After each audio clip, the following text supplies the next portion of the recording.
Danke bafethu, welcome back to Nkuli Soccer. I-Kaizer Chiefs ngabe la ikorile uDu Plessis bafethu ugeja kanjani into enje? Uyigeja kanjani into enje? Ithiwani ngempela noma kuthiwa uloyiwe.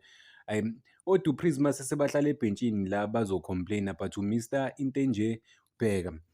If i-Kaizer Chiefs ikwazile ukushaya ikora le opportunity le 1-0 up baya ehome noma ehome bangadrawela abana-pressure noma bangadrawa 1-1 abana-pressure abanayo nje i-pressure at all.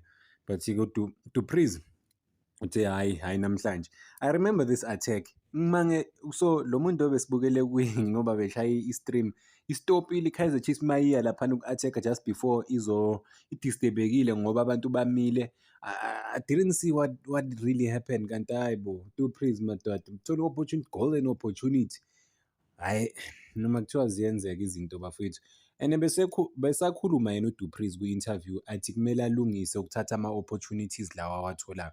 Nayo opportunity enkulu uyitholile uyenzeni.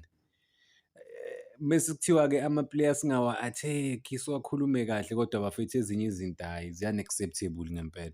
Ukuthi uthole i-chance enje uyi-professional footballer, uthole i-chance enje.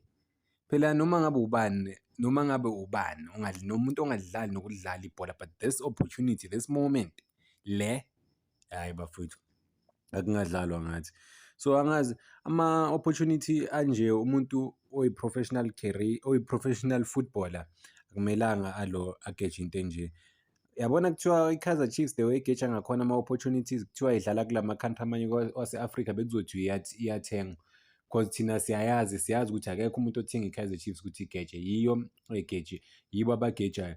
That is why it's very important ube let's say ne-striker othembayo ngempela then laba abanye baya-add because of i-Kaizer Chiefs ayinaso i-striker esithembayo ukuthi okay lo siyamthemba. Yes, uMayo siyabona ukuthi ngathi uyozoba u-number 1. But siyazi ukuthi naye ngisafuna nanokukhuluma ngayo lento le but siyazi ukuthi naye wenzani iphutha lakhe.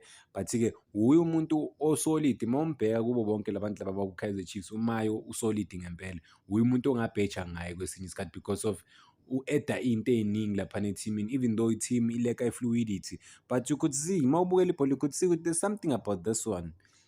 Angene-ke uDu Plessis madoda hhayi abantu abanje yabona mina kuthiwa ngempela khona ama-opportunities kuthiwa ngi-owner ye-team engeke ngiwaxolele noma kuthiwa abantu bayancengwa noma kuthiwa awa-attack-wa ama-player but this moment, this one hhayi.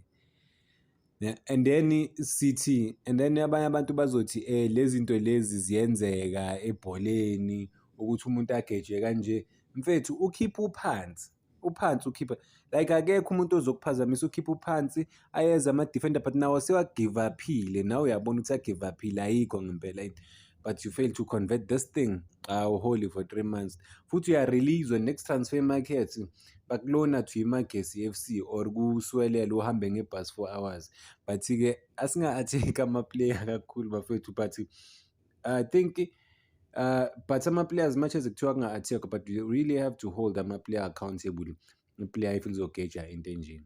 Danko bafethu, cela ningakhohlwa uku-like and subscribe.